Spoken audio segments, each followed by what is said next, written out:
Welcome to The Explainer. Today, we're exploring a truly wild intersection.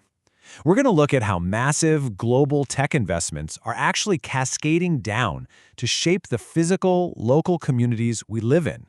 We'll start with the big picture, global AI strategy and governance, and then bring it right down to the ground to see how it literally builds resilient human infrastructure. Okay, let's dive into this. $350 billion. That's the projected capital expenditure on AI infrastructure in the US alone for 2025. We're talking tech giants like Microsoft, Google, Amazon, and Meta. This absolutely staggering amount sets the stage for a massive global capital race. We're witnessing an unprecedented mobilization of resources, and it's all driven by the push to scale up artificial intelligence. But here's the thing. This mountain of capital doesn't just vanish into the cloud, right? It has profound implications for physical development all over the world. So the big question we've got to answer is this. How does this abstract, mind-boggling amount of global tech capital actually transform into physical human infrastructure? Like, how do we get from abstract algorithms and server farms to actual homes, hospitals, and clean water? Well, to understand that journey, we first need to look at the different strategies driving this global capital pool. Globally, we're seeing a fascinating split in AI strategies. On one side, you have the US approach. This relies heavily on proprietary scaling and massive capital expenditure.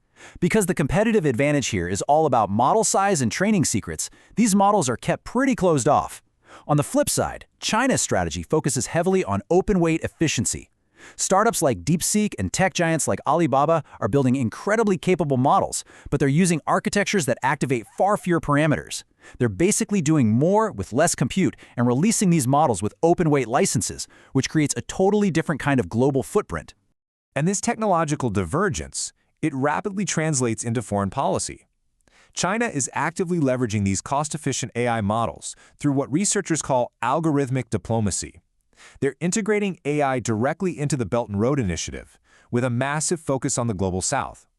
By providing tech solutions for things like public health, education, and digital infrastructure, China uses AI not just as an economic engine, but as a strategic tool to expand its soft power globally.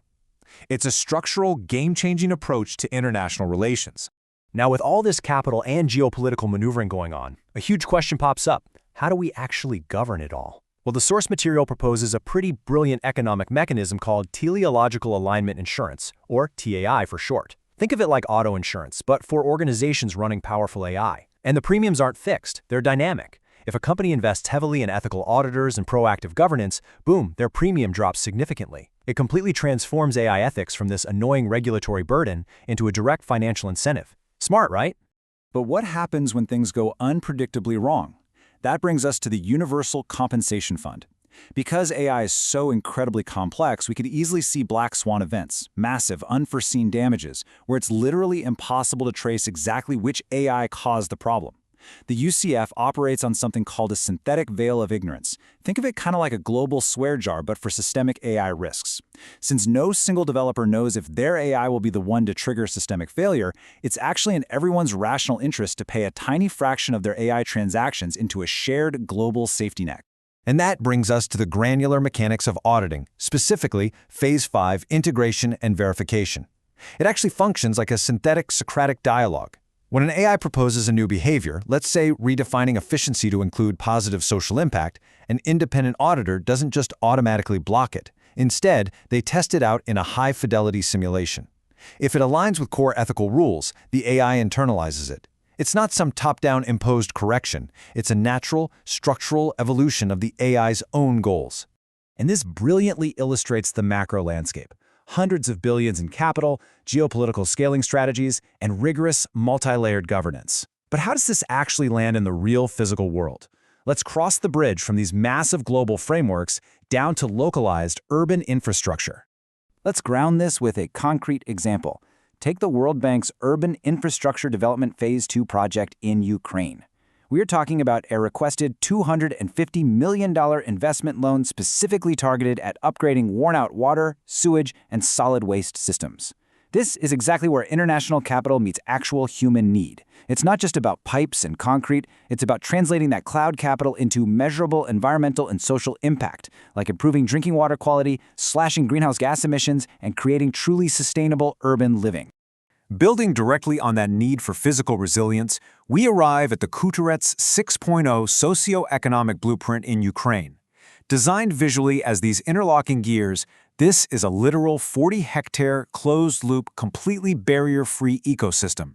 It's the physical manifestation of all those global capital and tech trends we just discussed, meticulously designed as a highly integrated community prototype. Let's decode those gears into 5 bankable flagship assets. First up, you've got the agro-industrial cluster, which features high-tech greenhouses for food security.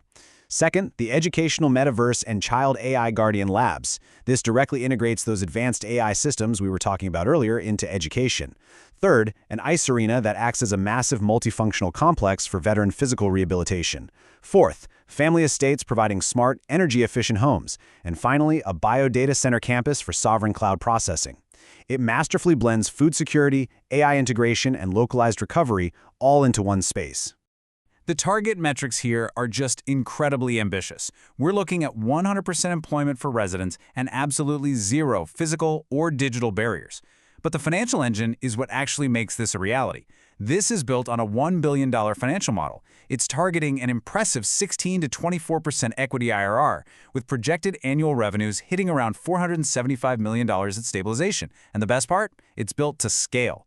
The long-term strategy aims for a 100-Hutsi network to replicate this across other conflict recovery zones, positioning it not just as real estate, but as a true, resilient civilization prototype.